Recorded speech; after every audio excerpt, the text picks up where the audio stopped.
Depois de eu ter lido a Ilíada, a Odisseia e ter amado tanto essas leituras, chegou a hora de contar para vocês a minha experiência lendo a Eneida de Virgílio. Dando um panorama histórico, o Virgílio escreveu esse texto quando César Augusto se tornou o primeiro imperador de Roma. Nós citamos esse momento em um vídeo recente aqui do canal sobre Antônio e Cleópatra. Mas aqui na obra de Virgílio, nós temos a intenção de criar um texto que funcione como um mito da origem de Roma e que dê legitimidade a Augusto como imperador, como um governante predestinado. É muito popular e talvez vocês conheçam a história de Rômulo e Remo, mas aqui Virgílio vai criar um mito que acontece antes ainda de Rômulo e Remo, que é o de Enéas. Enéas é filho da deusa Vênus, ou Afrodite para os gregos, e ele lutou na guerra de Troia pelo lado dos troianos, os que foram derrotados pelos gregos. Aqui Enéas seria então o ancestral dos fundadores de Roma, o ancestral de Júlio César e César Augusto, tornando essa obra também uma grande peça de publicidade a favor do governo daquela época. Essa é a vinheta!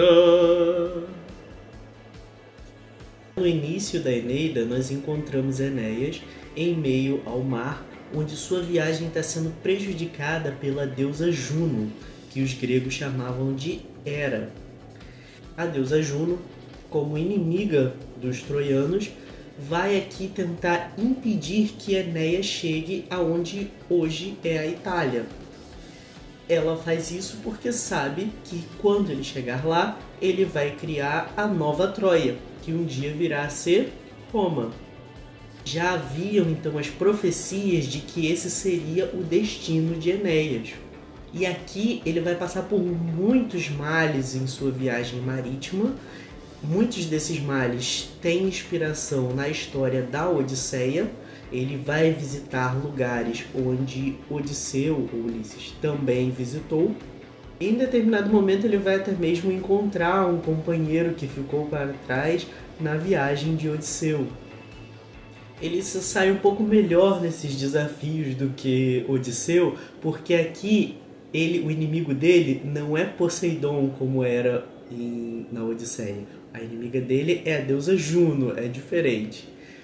E nessas desventuras no mar, ele vai chegar à costa do norte da África, onde ele é recebido na corte da rainha Dido de Cartago. E é lá na corte da rainha Dido que ele vai contar os eventos que aconteceram nos últimos dias de Troia. Aqui nós vamos ter a narrativa com detalhes sobre a história do cavalo de Troia, de como os guerreiros gregos conseguiram invadir e passar as muralhas de Troia e destruir essa cidade.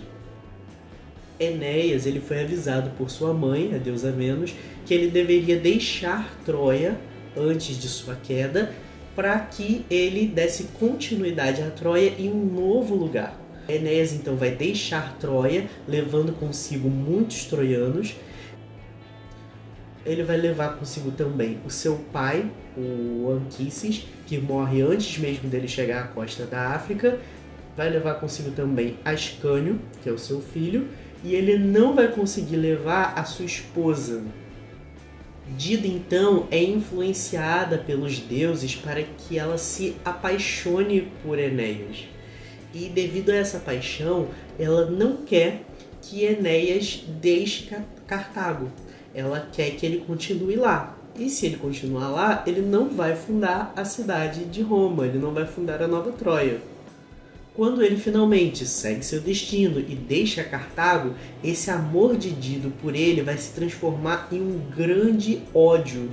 E esse ódio ele vai dar origem ao destino dos romanos e dos cartaginenses de serem inimigos, o que é uma forma do texto nos dizer que As guerras púnicas que aconteceram entre esses povos estavam destinadas a acontecer desde muito tempo.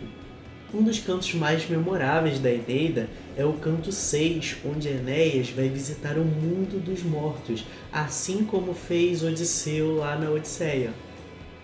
Lá no mundo dos mortos ele vai reencontrar seu pai, que vai lhe passar muitas profecias, não só sobre o futuro de Enéas, mas o futuro de seus descendentes e da cidade que ele irá criar. E aqui nós temos uma menção direta de que futuramente será governada por César, mostrando que isso é algo que estava destinado a acontecer, segundo a história que nos está sendo contada. E aqui vocês já devem ter percebido que o destino ele tem um papel central nessa obra. Se aqui, nesse primeiro momento da história, nós temos essa viagem marítima que é fortemente influenciada pela Odisseia, na segunda metade nós temos grandes influências da Ilíada, um relato de guerra. Nós acompanhamos a chegada de Enéas ao território onde hoje é a Itália, e a guerra que ele travou com os povos que já viviam nessa região. Essa guerra acontece quando um rei chamado Latino oferece a mão de sua filha, a Lavínia, para Enéas. Porém, Lavínia já era desejada por Turno, o rei dos Rútulos. Isso então dá origem a uma guerra de grandes dimensões entre povos que ali viviam, porque eles vão fazer alianças com outras pessoas para poderem vencer a guerra. E assim, esse relato das batalhas tem muitos momentos marcantes, mas eu vou chamar a atenção aqui para um que é bastante tocante, que é o relato do amor e da tragédia entre Euríolo e Niso. Essa história de amor entre esses dois soldados vai compor um dos momentos mais emocionantes dessa segunda metade do livro.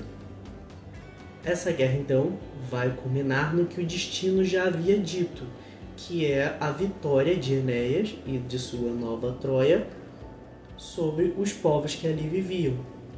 A deusa Juno, então, aceita que nem mesmo os deuses podem mudar essa força do destino, que nem eles conseguiam mudar o que estava destinado a acontecer com Enéas, com Roma e com César Augusto no futuro.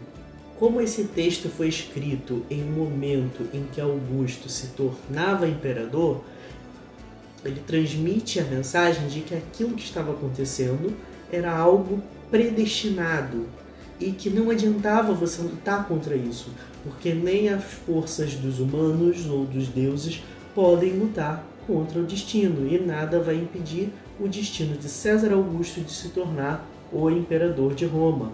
E esse foi um texto que foi muito difundido nos territórios do Império Romano. Então, nós precisamos ver que não foi pequena a influência dessa peça de publicidade na população, mostrando o poder e a legitimidade desse imperador. Mesmo que nem todo mundo no Império soubesse ler, mas o texto ele era lido para a população que não era alfabetizada na época. Então, de certa forma, grande parte das pessoas tinha acesso a essa narrativa. Bem, essa foi a minha experiência lendo a Eneida, e eu gostaria de saber de vocês, se vocês já leram a Eneida, se vocês têm interesse em ler, se vocês já ouviram falar sobre essa história, deixe aqui nos comentários. Se vocês gostaram desse vídeo, não deixem de deixar o like aqui embaixo e de se inscrever no nosso canal para não perder os próximos conteúdos, certo?